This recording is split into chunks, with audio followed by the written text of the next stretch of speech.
All right, guys, thanks for joining us here today. This is the What a Play podcast. My name is Derek. This is our boy Jalen, co-host. What is up today, guys? Today we are going to be discussing a few various topics, such as the AFC NFC playoff picture that remains. We're also going to be talking some basketball, Jersey Grails, Jersey regrets, yeah, all that fun stuff. So let's get into it. So, Jalen, let me ask you, what do you think of the remaining playoff picture? Remaining playoff picture is very, very interesting to say the least. I feel like so far a lot of people have gotten their money's worth in terms of the playoff picture. You look at yesterday's playoff games, the Bills holding off for their first playoff win in over 25 years. The Rams going into Seattle and taking down the Seahawks, and Tampa holding off the Washington football team. And at the time of this recording, the Baltimore Ravens going into Nashville and stealing one from the Titans. And at the time of this recording, the Saints currently have a 7-0 lead on the Bears. And then later on tonight, we have the Steelers versus the Browns. So far, it could be worse.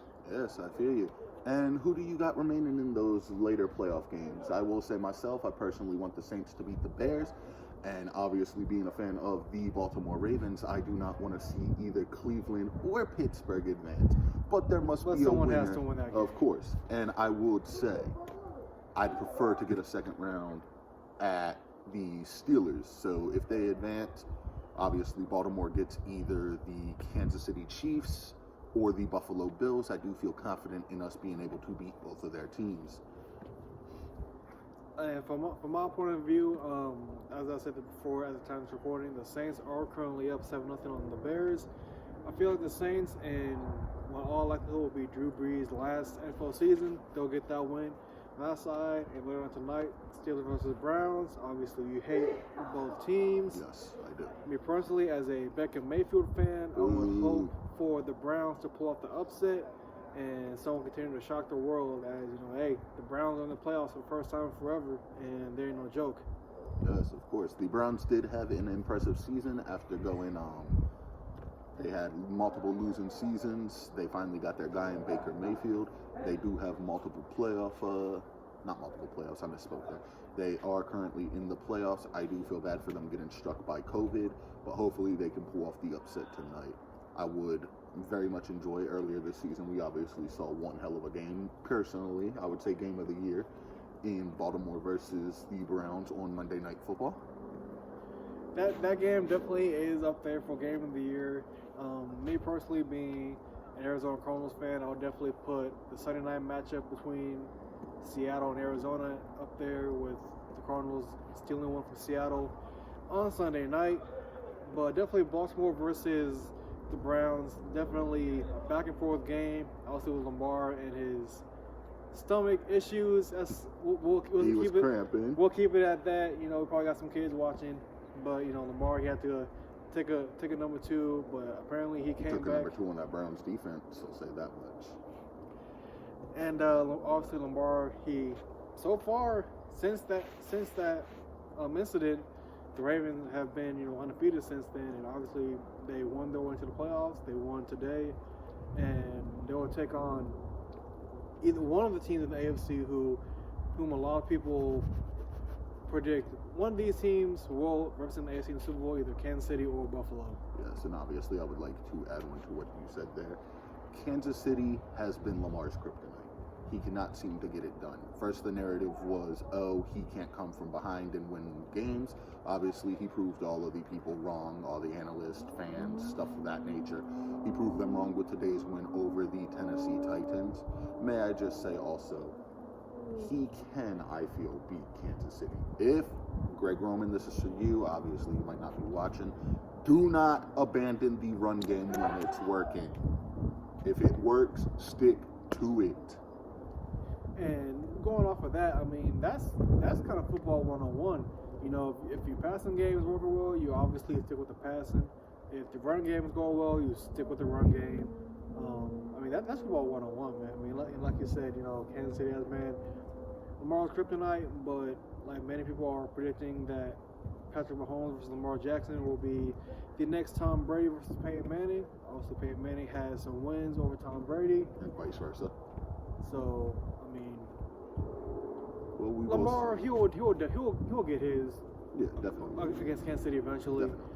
Will it happen this playoffs? Who knows, honestly. All right, and now on to the next topic. We are going to be talking about, speaking of football and all that, we will be talking about our biggest jersey regrets and our jersey Grails. So, Jalen, if you'd like to start it off, be my guest. Oh man, so obviously being sports fans, we've had our fair share of jerseys over the years, but I would say one that I somewhat regret, and this is gonna end up turning to a little story time bit here. So I was not always an Arizona Cardinals fan. I've been a fan of Kyler Murray since his days up at Allen High School. Also, for those who don't know, Allen High School outside of Dallas. We stay in Texas, and of course, Dallas is a couple hours up the road. So, been following Kyler, his whole football career through high school, college, A&M, OU, all that good stuff. I was a Jets fan for the majority of my life.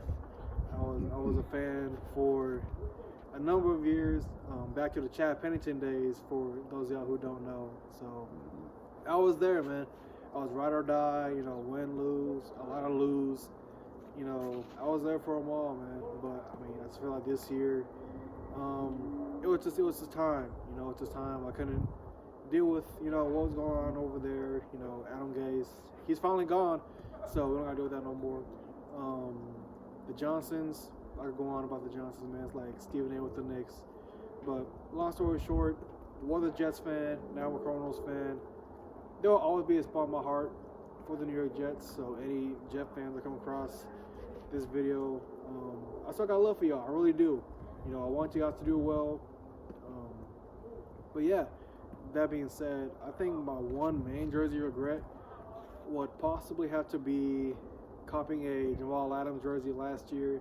And the reason I say that is because, all the hype surrounding the new New York Jet jerseys, the all black, all green, all white. Pretty clean.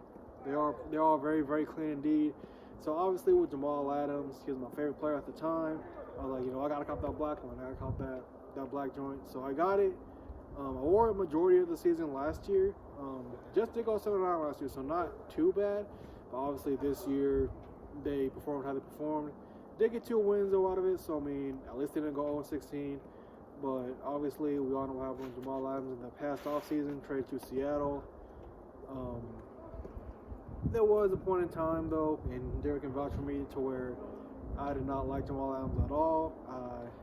I felt hurt by his decision for him being, he was really the first Jets player that was like genuinely my favorite player in the NFL since Darrelle Revis. And Darrelle Revis is, one of my favorite players of all time. And, I think Derek can definitely vouch for this. And any sports fans can vouch for this. You attach yourself to a player who you feel like, hey, this guy's going to be here for a long time. He's going to do this, he's going to do that. And then next thing you know, he's getting traded. He wants to leave, and he does.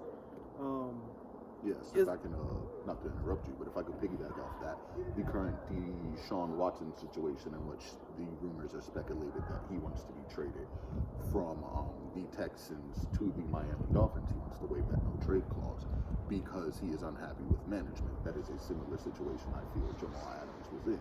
But I can understand where you were coming from, and piggybacking off of what Jalen said, the biggest jersey regret I probably have would be last season, maybe 2 seasons ago. The Ravens signed a safety by the name of Earl Thomas to a 4-year, I believe somewhere in the area of $50-something million deal. He was supposed to be the best safety we had come on since Ed Reed. I am not at all saying he is Ed Reed, but he was supposed to be up there. Earl Thomas is not a slouch in any means, but obviously his off-the-field issues, the situation with his brother this past off season, trying to fight teammates. You do not get to fight teammates along the lines of Brandon Williams, guys like that who have respect in the locker room and are veterans on the defensive side. So yeah, my biggest jersey regret would probably have to be the all-purple Earl Thomas jersey that I own. And if I'm not mistaken, surprisingly enough, both players do wear the number 29. Am I correct in that? Well, Jamal did wear it. No, 33. Yes. He is number 33. 33. That is my mistake on my part, but we'll keep it moving. And do you want to start this next segment, Jalen? All right, and from jersey regrets to jersey grails, obviously, we all have jerseys that we've been wanting for a long time. Legends, alternate jerseys, throwback jerseys. We all have those jerseys, and I feel like for me personally, I personally have a lot of jersey grails, but to keep it short and simple, my main jersey grail would have to probably be a throwback George Gervin jersey. San Antonio Spurs, obviously Spurs fan, lifelong Spurs fan from San Antonio, 210 represent. Definitely have to be a George Gervin jersey, and the main reason being is that before this season's current Fiesta jerseys, whom the fan base has been wanting for forever, it was the only time that Spurs jerseys had San Antonio across the front. Obviously, you see jerseys in the past, it just says straight up Spurs across the front. So with it being San Antonio across the front, it was definitely different. Obviously being, from there, representing the city and all that, it's very different to say the least. And George Gervin, obviously, all-time Spurs great, hit jerseys in the Raptors, he's in the Hall of Fame and all that. So definitely one that I hope to get my hands on in the near future. And do you have any currently that you own that you would consider a grail? Any that I own currently that I would consider a grail. I'll have to honestly just straight up say my old Tim Duncan jersey I've had since my sophomore year of high school. Tim Duncan is my all-time favorite NBA player. In my humble opinion, he is my GOAT. Obviously, everyone out there has their own views on the NBA GOAT debate. He has his own. We'll get into that into a later date, but definitely my favorite jersey would have to possibly be my Tim Duncan one for sure. Of course, definitely. I have mad respect for Tim Duncan. He is a respectful person in the NBA and dominated the league for, I believe, about 20 years. Personally speaking, I would have to say my jersey grails, I do have two that we're going to be talking about today. So my first one, my brother, got mad love for him. He wasn't too sure what to get me for Christmas. He stays up in Virginia, does a lot of thrifting, all that fun stuff. He came across this all white, I want to say it's late 90s throwback Ray Lewis jersey. I consider that the top of the top, quote the old macho man here, the cream of the crop. And my other one, as we know, unfortunately, about a year ago around this time, Kobe Bryant tragically lost his life alongside his daughter, Gianna Bryant, in a helicopter crash. And Kobe, he was my idol, man. He was a role model to me. He was my favorite player. As Jalen had said earlier to you guys, he believes Tim Duncan is his GOAT. Obviously, everybody has their own opinion, their own views. I will say personally, Kobe was mine, and I was devastated by the news. After he had passed, my brother had went on eBay and had actually found an all-purple number 8 Kobe jersey. I had only owned up to that point the number 24 purple and gold jersey, and I have to say that is also, along with the Ray Lewis one that I own, one of the best jerseys I own, and I will cherish that forever. And kind of, going off of that as well, for all the real NBA fans out there, everyone knows that, Spurs, Lakers, early 2000s, that was one of the biggest rivalries in the league. You look at the time frame back there, it was basically the Spurs and the Lakers was representing the West in the finals. And, Kobe Bryant, obviously as a hater, as a player, big dislike for him as a player, always going against my Spurs. He got his fair share of wins and all that. But, knowing the impact he had, obviously not in the States, but overseas, especially in China, just the impact he has on so many people, you really just have to respect it. Obviously, last year when we lost Kobe, it was definitely devastating. I remember I actually texted this man the news, and obviously he was very upset about it. When I heard the news, I was in straight up shock, to be honest with you. I was thinking, not him, not Kobe. But obviously the news came out, it was like, you couldn't believe it. And definitely that night, I definitely felt myself getting choked up, watching all the tributes and all that. But obviously, RIP Kobe, RIP Gigi, RIP everyone in the crash. We are coming up on the 1-year anniversary pretty soon, and I know for co-host Derek here, that will definitely be a hard time, as it will be for every Mamba fan and Laker fan for sure. Yeah, it's hard to believe, man, that it's been almost close to a year since that tragic event's happened. Speaking of basketball, though, let's get into some of the week one. We're in what, week 1, week 2? So around that time frame. So let's get into some of the personal opinions on who we have, what we've seen, what we like, what we dislike, stuff of that nature. Shall we? We shall. All right, you take it. Start first. All right. So obviously, NBA season is in full swing. You know, we have a couple weeks under our belt. Obviously, his Lakers, not too shabby, coming out the gate as the defending champs. You know, LeBron, AD, everyone down there looking like the defending champs. You know, you also have to look at, you know, a lot of teams in the West. You know, you got the Mavericks, early MVP candidate Luka Doncic, whom I am a very, very big fan of. I would say you are probably more so close to a stan than a fan, but there's nothing wrong with that. There's nothing wrong with that. So the Mavericks, you obviously have, you know, the Clippers. Still the Clippers, obviously the Nuggets, definitely showing with their young core led by Nikola Jokic and Jamal Murray. They will be around for a while. And then, you know, you got teams like Portland. You have, you know, as much as he probably might not like it, you know, the Spurs are off to a They're not looking very too shabby this season. Very respectable start so far. You know, we'll take it, you know, with a grain of salt. All right, and I believe you covered majority West teams, right? So I think I'll take it, and I'll cover majority of the East. Now, so if you ask me personally, I think the 76ers are a sleeper candidate. They do have some guys who got plagued by injuries, COVID, stuff of that nature, to the other night where they did have to play with only 8 players or 9 players, and the league rule states that you must have 8 players fully healthy. Every NBA, not even NBA, basketball fan themselves know you need a full 15-man roster to completely dominate the game. I'd also say, as much as it's going to pain me to say it, because this rivalry is one of the best, the Celtics, I think, have a fair shot. Milwaukee, definitely. Shout out Giannis, even though his brother won a ring before him, but we won't get into that. Go Lakers. Yeah, the Nets for sure. Nets for sure. They got KD, they got Kyrie.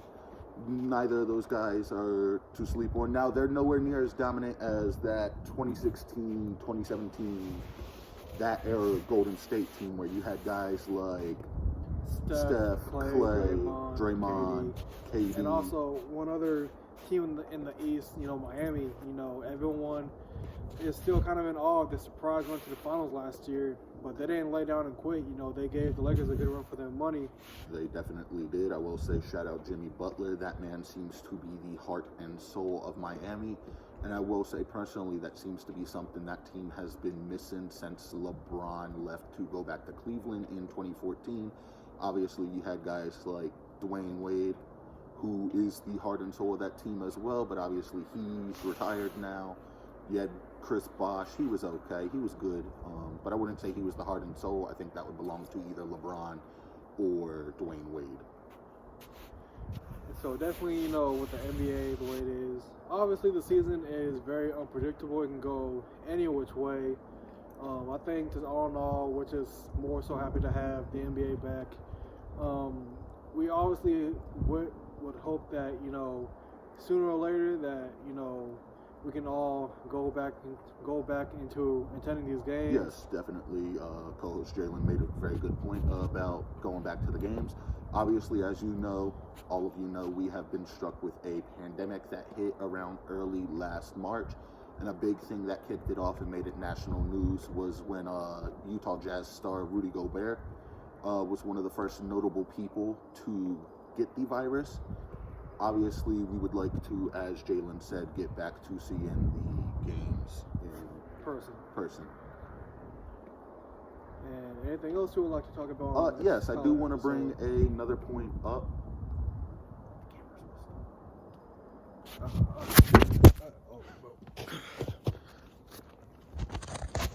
It's fine. I'll just be a blooper. Just some technical difficulties here real quick. On the What a Play podcast, we're not perfect, but we're learning, right? We're all learning. This is a learning experience for us. Yes, definitely. We just got to get the camera adjusted before we could There we go. speak All some right. more knowledge to y'all. I do want to sign off with one last topic. Obviously, we talked about football, NFL to start the things off. I think we should wrap up with NFL honors, such a nature of MVP, Coach of the Year, things of that nature, and we should talk a little college football to end this. Right, and so with the NFL honors coming up, obviously NFL season is coming to a close very soon. MVP candidates, basically, it's Mahomes versus Rodgers. We both have mad respect for both players. With Derek also being, a Packers fan, I would definitely say that we can both agree on and saying Aaron Rodgers, he looks to add yet another MVP to his mantle this year. I mean, like people say, in sports debates, you got to have something to back every topic. Rodgers, he definitely has the stats. He has everything to prove it. A lot of people will say that, this has been his best team since that Super Bowl team. And one thing that we all like to, one thing that has been brought up a lot is, quote unquote, pissed off Rodgers. When Rodgers gets pissed off, he plays some of his best football. Yes, of course. And he has possibly been pissed off all year. It seems that way. He does have the stats. I believe he leads the NFL in touchdown passes. He has the yardage. He obviously has a true number one in Devontae Adams. You have a stud running back in Aaron Jones. And as co-host Jalen brought up, yes, I am also a Packers fan. It will always be Baltimore first, Green Bay second. But those are both my teams. This man obviously similar style. I won't quote it yet, but if the Jets can get their shit together, this man obviously has an NFC team with the Arizona Cardinals, and he has an AFC team, or will have an AFC team again with the New York Jets. And there's nothing wrong with that. Personally speaking, on the offensive rookie and defensive rookie side of things, I know you got mad respect for Justin Herbert. Not a slouch at all, obviously being an Oregon Ducks fan. You have Herbert. He has 30 touchdowns, broke Baker Mayfield, who is another one of your boys, record for most touchdowns by a rookie quarterback. He did. I obviously have star receiver out in Minnesota, Justin Jefferson. He reminds me of another star receiver that the Minnesota Vikings used to have. You might know the guy by the name of Randy Moss. He does sound familiar. Yes, obviously. Who do you have? I take it you have Herbert, correct? I do, and not more so off of my Oregon Duck bias. Like you said, Herbert did shatter the rookie touchdown record, and obviously taking nothing away from Justin Jefferson. He has definitely shattered records in his own right. But at the end of the day, Butchers fans will have our opinions. Obviously, in my humble opinion, I do believe Herbert will win Offensive Rookie of the Year, and I will stand by that statement. What do you have to add on to that? I have to add on that I will stand by the statement of Justin Jefferson. Now I would like to talk about the Defensive Rookie of the Year. This one we might both agree on. I have a guy who plays for the now named Washington football team in the name of Chase Young. Would you agree with that assessment? I would definitely agree with that. Chase Young, he balled out this year, man. I ain't gonna take nothing away from the guy. Coming out of Ohio State, he's definitely no slouch. He has been a main vocal point on that Washington defense. And in a year where, that fan base and that team has had so much stuff to deal with, they have something, with Chase Young to look forward to in the future, and, basically being that team's biggest defensive star really since the late great Sean Taylor. Yes, of course. R.I.P. Sean Taylor. I'd like to add on to the football team assessment. Obviously, you have the Comeback Player of the Year award. I think we both agree in this assessment that it will be quarterback Alex Smith. I will say that. I will say Alex Smith with the beanie instead of Alex Smith with the white jersey on. Yes, obviously. And I do want to say that I would take it a step further and say they should rename that trophy, that award, after Alex Smith. The man has had such a hard fight. Obviously, he started his career off with the San Francisco 49ers, being their quarterback for so long. He got benched for Colin Kaepernick. We thought they wrote him off. Went to Kansas City and then lost his job to Patrick Mahomes. Obviously, after that happened, he signed with the football team. He's had some success with them. And obviously, piggybacking back on to the Defensive Rookie of the Year, I do still believe it would be Chase Young. I do think another guy in that DMV area should be in conversation. I'm not allowing my bias to play too much into here, but Patrick Queen came in and had a big hole to fill. He obviously was replacing CJ Mosley, who him and himself replaced Ray Lewis, and he's had some impressive stats. I think the last thing we can talk about is Defensive Player of the Year, Coach of the Year, and then we should be able to sign off. And with that, we will also cover tomorrow's national championship game between Ohio State and Alabama. Yes, of course. I don't know how I forgot about that, but thank you for reminding us, co-host Jalen. No problem. And let's start off with Defensive Player of the Year, sir. All right, so this might seem like I'm being a bit biased again, but there is a guy in Baltimore, plays cornerback. I think you can see where I'm going with this. DB 44, Marlon Humphrey. The man had not one, not two, not four, not five, not seven, 8 forced fumbles this year. That is impressive in itself. Let me ask you who you would have for. I mean, like you said, like I said, man, stats don't lie. And when you bring up Marlon Humphrey's stats, like they say, man, stats don't lie. So definitely Marlon Humphrey, I would say, would have to be definitely in consideration at least. Now, one player I possibly could throw into that mix, possibly a certain safety out in the desert by the name of Buda Baker. Buda Baker, Mr. Got chased down by DK Metcalf, yes, but he does have some stats himself. Right. And then Coach of the Year. We can go either which way with this. I think Coach of the Year, you might not like this answer, but I'll have to say Mr. Kevin Stefanski out on the land. Just what he's done, this year with the Browns, his first year with Cleveland. He brought them back to the playoffs, man. I mean, you really can't argue with that. An 11-win season. Him and Baker Mayfield definitely look like the future in Cleveland. Something that, Browns fans can finally say, hey, man, we got a future. We got Baker, we got a coach, we got some offensive weapons. Things are finally looking up. So I have to give my vote to Kevin Stefanski. Obviously, Coach of the Year is a title John Harbaugh won last year when he took the Ravens to a 14-2 record.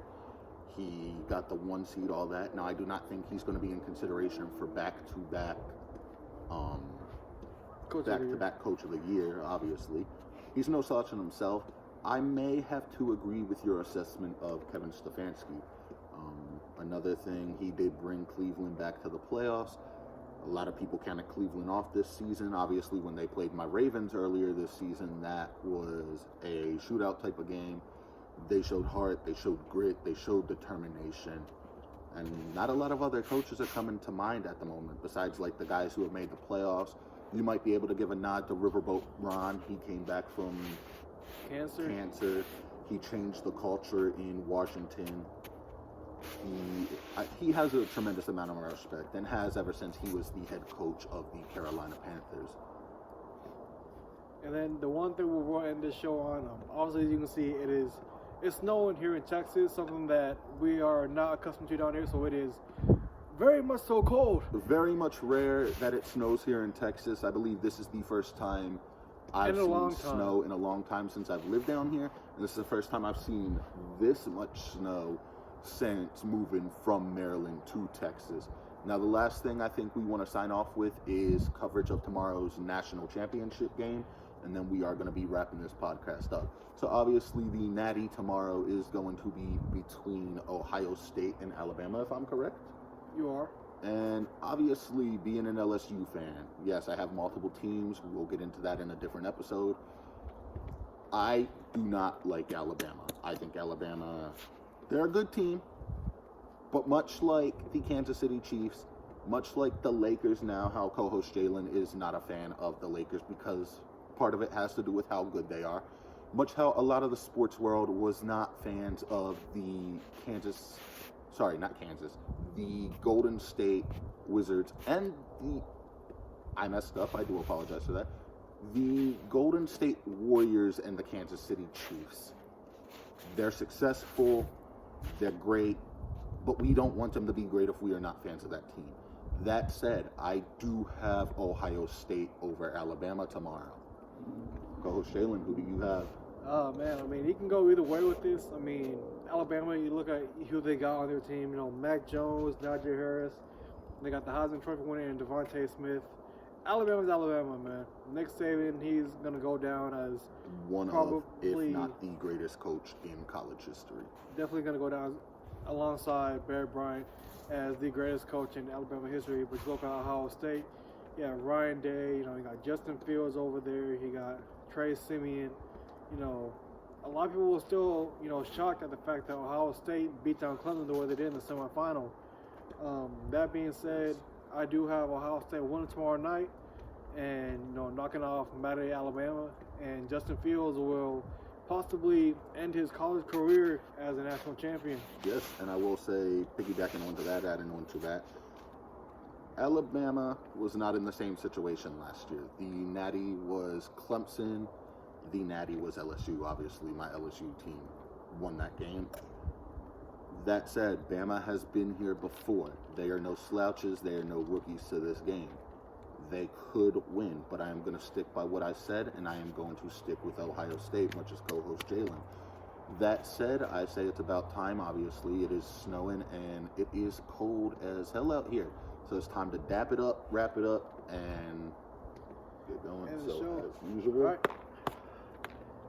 We do appreciate you guys tuning into the pilot episode of the Water Play Podcast.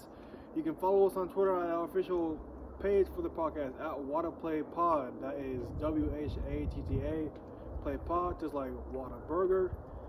You can also follow us on our personal social medias at Big D410. it's going to be at _big_D_410. On You the can follow Twitter, him. Yes, of and course. you can also find him on Instagram at also SlimShady96, and for me at Jalen T. Luna on Twitter and Instagram. And as co-host Jalen said, we do appreciate you tuning into the debut episode of the Water Play Podcast. I do have one more thing I would like to say before we get off of here. Mask it or casket. This has been Derek. This has been Jalen signing off. Much love to y'all.